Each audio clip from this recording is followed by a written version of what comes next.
siang pemirsa, selamat datang di Indonesia Memilih bersama saya, Baby Kristami. Berbagai informasi tentang perhelatan politik besar dalam pemilu 2024 akan kami sampaikan untuk Anda sebagai referensi yang tepat. Karena kami sampaikan, Anda tentukan.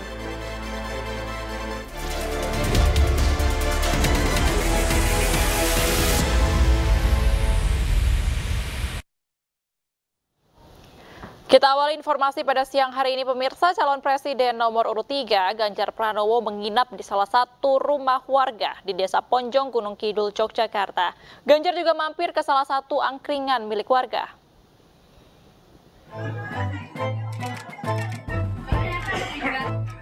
Calon presiden nomor urut 3 Ganjar Pranowo menginap di salah satu rumah warga di Desa Ponjong, Kecamatan Ponjong, Gunung Kidul, Yogyakarta. Mantan Gubernur Jawa Tengah ini berdialog dengan warga sambil menikmati aneka makanan khas Gunung Kidul seperti puli tempe bacem, kacang, jagung, dan aneka jajanan khas Gunung Kidul. Menginap di rumah warga menjadi salah satu upaya Ganjar agar lebih dekat dengan warga dan mendengar langsung keluhan mereka. Biasanya kalau saya ke desa ya, saya boleh nginep kan, boleh dicari rumahnya berkenan saya nginep di sini. Nah, kayaknya dari kemarin kata sudah repot, Pak Lurah sudah repot, keluarganya ditutupi. Karena biasanya rombongan saya juga tidurnya ya di bawah, rotok mesok-mesok. Terus melihat kondisi kamar, kondisi rumah sama kondisi kamar mandi juga Pak, tadi gimana? Kalau dibandingkan rumah saya waktu kecil bagus ini.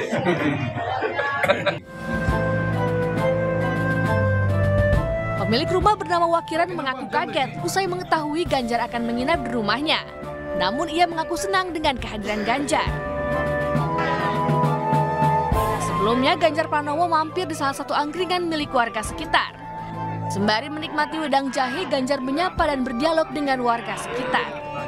Dari Gunung Kidul, Yogyakarta, Kismayo Wibowo, iNews melaporkan. Sementara itu pemirsa, pasangan Capres-Cawapres nomor urut 2 Prabowo Subianto dan Gibran Rakabuming Raka sowan ke Gubernur Daerah Istimewa Yogyakarta Sri Sultan Hamengkubuwono X. Dalam pertemuan, Prabowo meminta izin terkait kegiatan kampanyenya yang bakal berlangsung di Yogyakarta.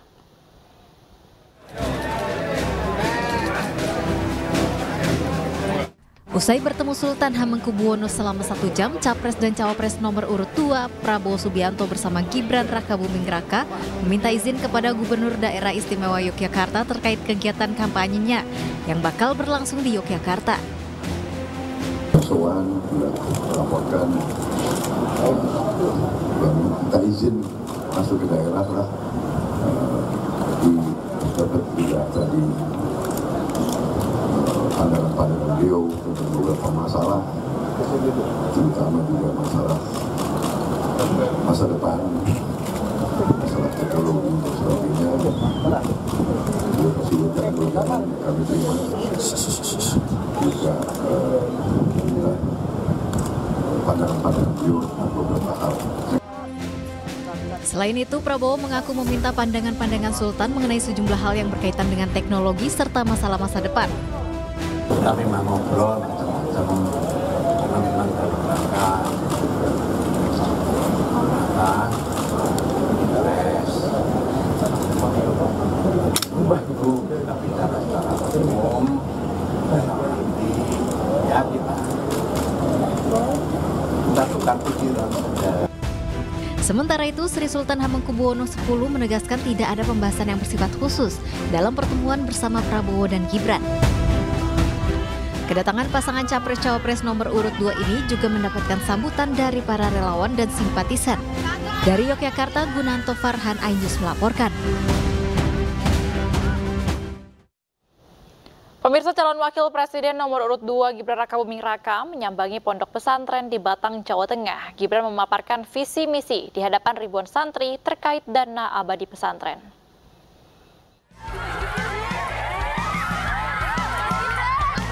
Calon Wakil Presiden nomor urut 2 Gibran Rakabuming Raka bersilaturahmi ke Pondok Pesantren Al-Hidayah Plumbon Limpung di Batang, Jawa Tengah.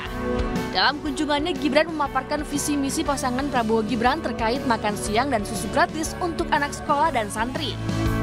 Gibran juga menjelaskan akan meneruskan program bantuan dana abadi pesantren untuk seluruh pesantren yang ada di Indonesia.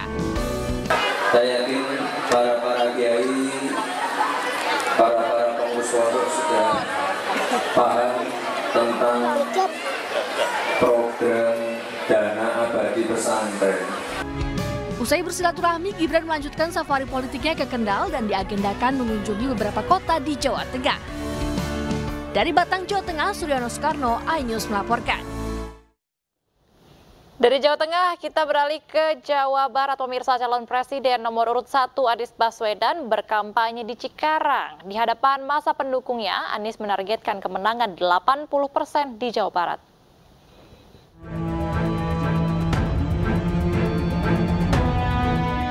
Calon Presiden nomor urut 1, Anies Baswedan, menghadiri kampanye di Stadion Mini Cikarang Utama, Bekasi, Jawa Barat. Di hadapan masa pendukungnya, Anies berulang kali menggaungkan perubahan. Anies juga berjanji akan menyediakan banyak lapangan pekerjaan dan menghentikan praktik orang dalam. Selain itu, Anies pun yakin ia dan pasangannya Muhaimin Iskandar akan meraup suara di Jawa Barat hingga 80%. Begitu banyak masyarakat yang hadir dan bukan hanya jumlahnya tapi semangatnya. Karena kalau jumlah banyak, saya bilang tadi, maka bisa dikerahkan pakai bis. Di sini nggak ada tuh pengerahan pakai bis. Semua datang sendiri-sendiri dengan kendaraan sendiri, menggambarkan bahwa mereka memang antusias untuk perubahan. Kami makin optimis dengan Jawa Barat dan saya ingin mengingatkan kepada semua, mari kita jaga terus sampai dengan 14 Februari. Anies mengajak seluruh pihak untuk datang ke TPS 14 Februari 2024 mendatang dan mengawal jalannya pemungutan suara agar betul-betul jujur, adil, dan bebas dari kecurangan. Dari Bekasi, Jawa Barat, Ismalia Nadifa, iNews melaporkan. Ya pemirsa, kalau tadi Anies Baswedan kampanye di Cikarang, Jawa Barat untuk menargetkan menang 80% suara di Jawa Barat. Kali ini Capres nomor 3 dari Partai Perindo, Ganjar Pranowo, menghadiri kampanye terbuka di Stadion Gelora Delta Sidoarjo, Jawa Timur. Bertema hajatan rakyat atau harapan jutaan rakyat, konsep kampanye ini terinspirasi dari sosok Ganjar yang datang dari rakyat biasa dengan latar belakang yang sederhana.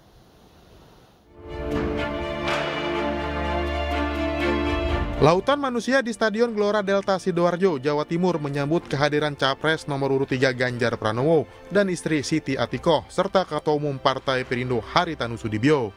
Kehadiran ratusan ribu masyarakat pendukung Ganjar Mahfud dalam kampanye terbuka ini membuat optimis paslon nomor urut 3 ini mampu meraih kemenangan di Jawa Timur. Ya, tanggapan saya luar biasa, kampanye perdana ini di Sidoarjo, di Bandung saya dengar juga luar biasa. Ini indikasi yang sangat jelas bahwa Ganjar Mahfud sangat disukai di Jawa Timur, khususnya Sidoarjo. Dan bahkan yang datang bukan Sidoarjo saja, dari sebelah-sebelahnya Probolinggo, ya dari Surabaya, dari mana-mana. Luar biasa. Harapannya Pak? Harapan Jawa Timur akan mendulang suara yang sangat besar, menang. Kampanye terbuka ini turut dihadiri Wakil Ketua Umum Partai Perindo Bidang Ekonomi Digital dan Kreatif Angela Tanusudibyo, Ketua DPP PDI Perjuangan Puan Maharani, dan sejumlah petinggi parpol pendukung, serta tim pemenangan nasional Ganjar Mahfud.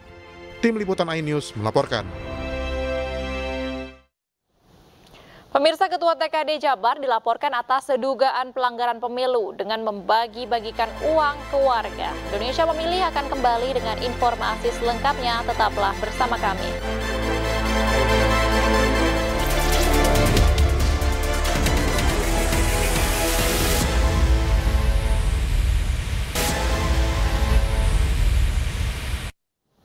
Seorang calon anggota legislatif dari Partai Gerindra diduga melakukan politik uang saat kampanye di Depok, Jawa Barat. Uang itu dibagikan caleg kepada ibu-ibu saat acara bazar sembako.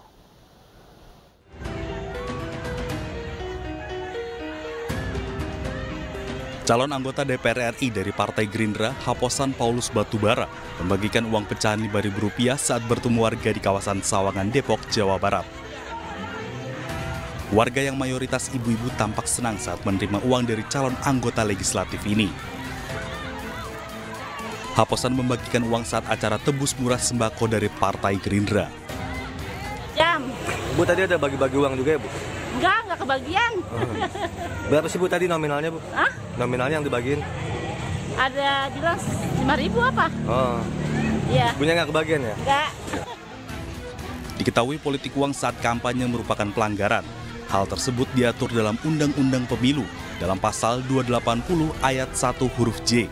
Undang-Undang Pemilu, pelaku politik uang terancam sanksi penjara paling lama 2 tahun dan denda paling banyak 24 juta rupiah. Dari Depok, Jawa Barat, Iyung Rizky, iNews melaporkan. Selanjutnya pemirsa, lagi-lagi Ridwan Kamil dilaporkan ke Bawaslu atas dugaan praktik politik uang. Dalam pelaporan, Ridwan Kamil diduga telah melakukan politik uang saat menghadiri acara BPD di Kabupaten Tasikmalaya, Jawa Barat.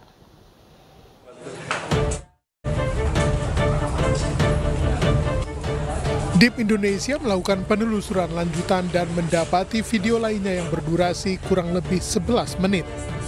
Video menampilkan isi acara mulai saat Ridwan Kamil memberi sambutan hingga akhir. Dari hasil kajian atas bukti video tersebut telah melanggar Undang-Undang Nomor 7 Tahun 2017 Pasal 280 Ayat 2 tentang pemilihan umum, disebutkan bahwa peserta pemilu dilarang untuk memberi uang atau dalam bentuk lainnya. Dalam aturan juga dijelaskan jika BPD termasuk dalam 11 pihak yang dilarang diikutsertakan dalam kampanye politik. Ini bisa ditindaklanjuti secara serius dan Bawaslu saya kira saat ini harus punya keberanian gitu menunjukkan kepada publik bahwa Bawaslu punya kewenangan yang sangat besar untuk melakukan penanganan pelanggaran ini dan hasilnya juga bisa progresif sehingga dari masyarakat gitu ya, trust publik itu kepada Bawaslu bisa meningkat. Di menit-menit kesekian. Sementara itu, Ketua Bawaslu Jawa Barat laporan dari DIP Indonesia akan dikaji lebih dulu oleh Bawaslu. Laporan ini akan kita kaji, akan kita identifikasi selama 2 hari kerja ke depan. Apakah kemudian laporan ini memenuhi syarat formil, material atau tidak. Kalau kemudian kita identifikasi laporan ini memenuhi syarat formil, tentu kami dalam rapat pleno pimpinan akan segera meregister. Menurut Koordif Penanganan Bawaslu Jawa Barat, pihaknya sudah memeriksa 2 saksi atas video tersebut.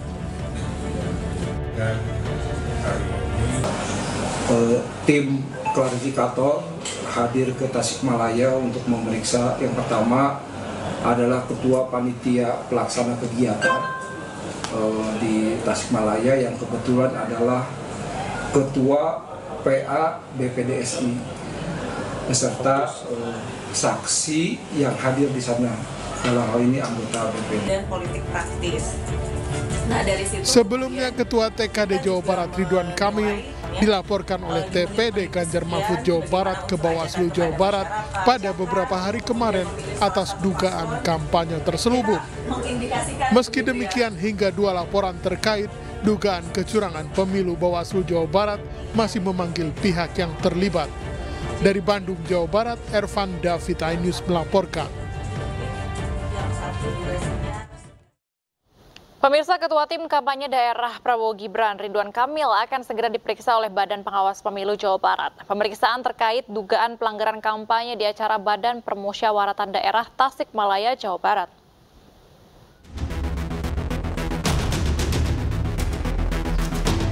Rangkaian pemeriksaan akan segera dilakukan oleh Bawaslu Jawa Barat. Rencananya, pemeriksaan akan diawali dengan pemanggilan saksi yaitu Ketua BPD Kabupaten Tasikmalaya. Selain itu, Bawaslu juga memastikan akan memanggil Ketua TKD Prabowo Gibran Ridwan Kamil. Pemanggilan akan dilakukan usai pemeriksaan para saksi. Ya pasti ada lah.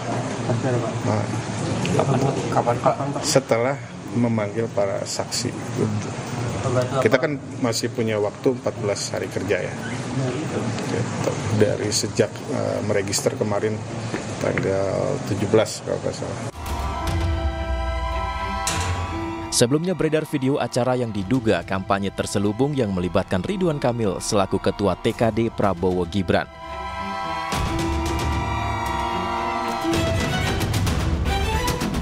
Dalam acara yang digelar di acara Jambore BPD ini, Ridwan Kamil kedapatan memberikan uang kepada warga yang naik panggung. PDI Perjuangan pun melaporkan video ini atas dugaan pelanggaran kampanye. Pasalnya, menurut Undang-Undang Nomor 7 Tahun 2017 Pasal 280 Ayat 2 tentang pemilihan umum, BPD termasuk pihak yang dilarang terlibat politik praktis dan harus bersikap netral dalam proses pelaksanaan pemilu. Dari Bandung, Jawa Barat, Ervan David, iNews melaporkan. Sementara itu pemirsa, selama debat calon wakil presiden yang kedua kalinya diselenggarakan, lagi-lagi Gibran Rakabuming Raka menggunakan taktik menyerang. Gibran tak segan menggunakan gimmick dalam menyerang dua pasangan lainnya.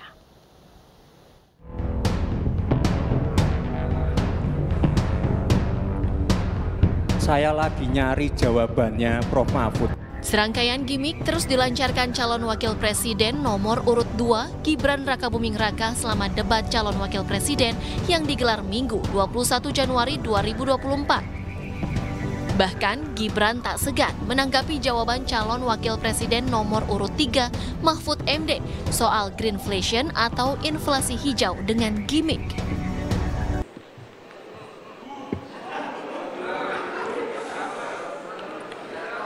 Saya lagi nyari jawabannya Prof. Mahfud. Saya nyari-nyari di mana ini jawabannya. Kok nggak ketemu jawabannya?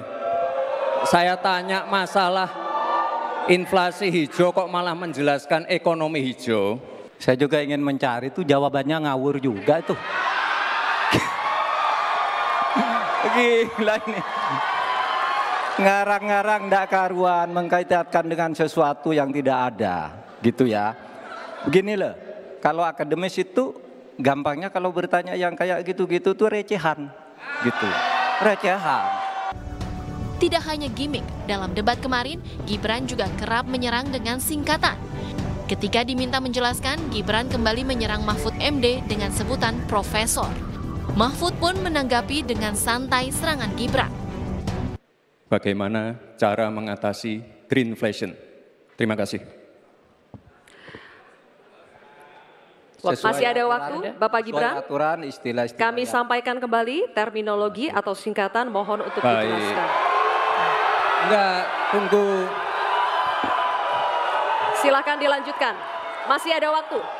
Ini tadi tidak saya jelaskan karena kan beliau kan seorang profesor. Sesuai dengan aturan. Greenflation adalah inflasi hijau. Serangan juga diberikan kepada calon wakil presiden nomor urut 1 Muhaimin Iskandar tentang catatan. Muhaimin langsung membalas serangan Gibran. Enak banget ya Gus ya, jawabnya sambil baca catatan tadi. Terima kasih.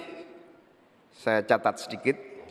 Yang penting ini bukan catatan Mahkamah Konstitusi. Gibran Rakabuming Raka dikenal kerap tampil menyerang selama debat calon wakil presiden. Meski kerap menyerang, namun substansi jawaban calon wakil presiden nomor urut 2 kerap menjadi pertanyaan. Tim Liputan iNews melaporkan. Perbincangan netizen di media sosial mengenai debat cawapres menjadi trending topik. Warganet mengkritik beberapa gimmick yang ditunjukkan Gibran Rakabuming Raka.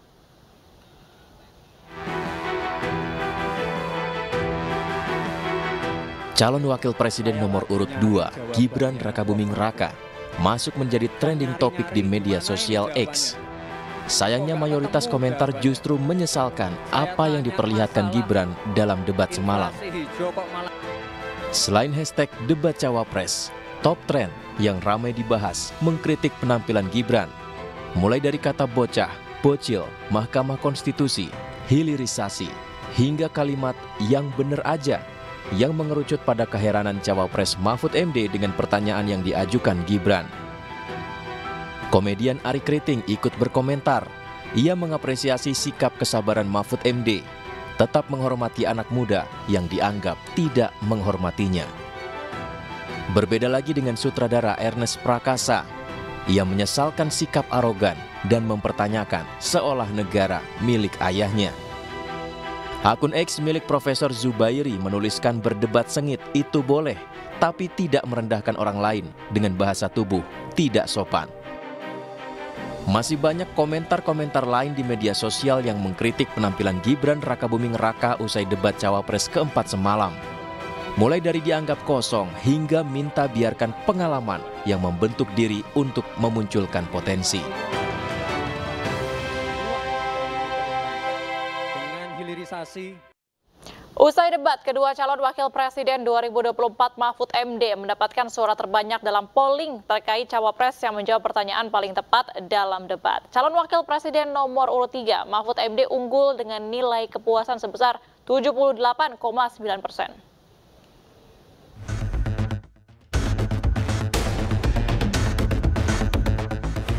Penampilan calon wakil presiden nomor urut 3 Mahfud MD paling memuaskan dalam debat keempat Pilpres 2024 yang digelar KPU di JCC Senayan, Jakarta Minggu malam. Dalam survei Litbang Kompas, Mahfud unggul dari kedua rivalnya, Muhaimin Iskandar dan Gibran Rakabuming Raka. Mahfud mendapatkan nilai kepuasan tertinggi dan berada pada nilai 78,9%, disusul Gibran dengan tingkat kepuasan 68%. Sementara Muhaimin Iskandar berada di peringkat terakhir dengan tingkat kepuasan 61,2%. Hanya 20,4% yang menilai penampilan Mahfud tidak memuaskan, sedangkan Gibran mendapatkan nilai ketidakpuasan 30,6% dan Muhaimin Iskandar sebesar 38,1%. Penilaian kepuasan terhadap kandidat setidaknya dinilai dari 3 aspek, yakni menjawab pertanyaan secara lancar dan jelas. Mahfud memperoleh nilai 7,4, sedangkan Gibran mendapatkan nilai 7,1 dan Muhaimin Iskandar meraih nilai 6,9. Pada kemampuan menjawab dan menguasai permasalahan, Mahfud meraih nilai tertinggi 7,4, Gibran memperoleh nilai 7 dan Muhaimin Iskandar 6,9. Sementara pada aspek penampilan kandidat di atas panggung, Mahfud MD tetap unggul dengan nilai 7,7. Disusul Muhaimin Iskandar dengan perolehan 7,6 dan Gibran berada di posisi terendah dengan nilai 7,3.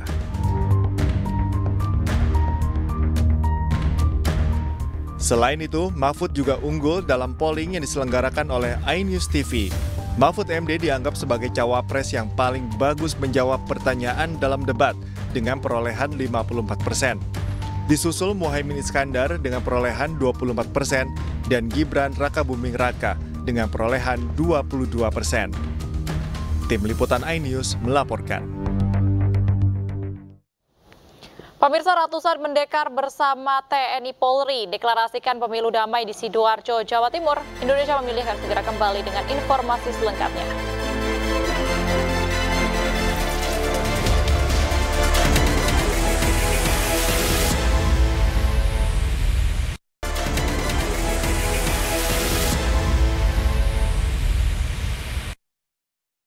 Istighosah kebangsaan dan doa bersama bagi pemilu damai juga digelar warga Lombok Tengah, Nusa Tenggara Barat.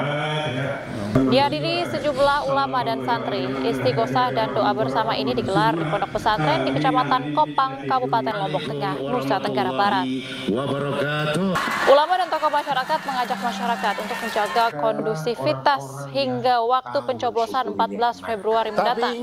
Masyarakat juga dihimbau untuk tidak menyebarkan informasi hoax yang berpotensi menimbulkan gesekan di masyarakat, seperti memfitnah dan menjelekkan pihak lain. Ya Bu ya, tidak boleh menjelek-jelekan orang, nggak boleh memfitnah-fitnahkan orang. Ya. Sidoarjo, Jawa Timur, deklarasi pemilu damai digelar bersama TNI Polri dan ratusan pendekar dari sejumlah perguruan silat. Deklarasi pemilu damai berlangsung di Mapolresta Sidoarjo dan disepakati pelaksanaan pemilu 2024. Ratusan pendekar akan dilibatkan dan disebar ke sejumlah titik kerawanan di wilayah Sidoarjo, Jawa Timur. Dalam deklarasi ini, penandatanganan deklarasi dilakukan bersama oleh seluruh pimpinan pendekar dari masing-masing perguruan silat. Jajaran Polresta Sidoarjo bersama Kodim 0816 Sidoarjo menyatakan akan menindak tegas pihak yang mengganggu Kamtibnas di kota Sidoarjo. Tadi juga kita deklarasi damai antara seluruh perguruan silat, juga deklarasi damai untuk kita menghadapi pemilu di Dan pemirsa, usai sudah perjumpaan kita di Indonesia Memilih. Jangan lupa 14 Februari 2024, sama-sama kita sukseskan pemilihan umum untuk Indonesia lebih baik. Saya Bibi Kris Ami mengucapkan terima kasih dan sampai jumpa.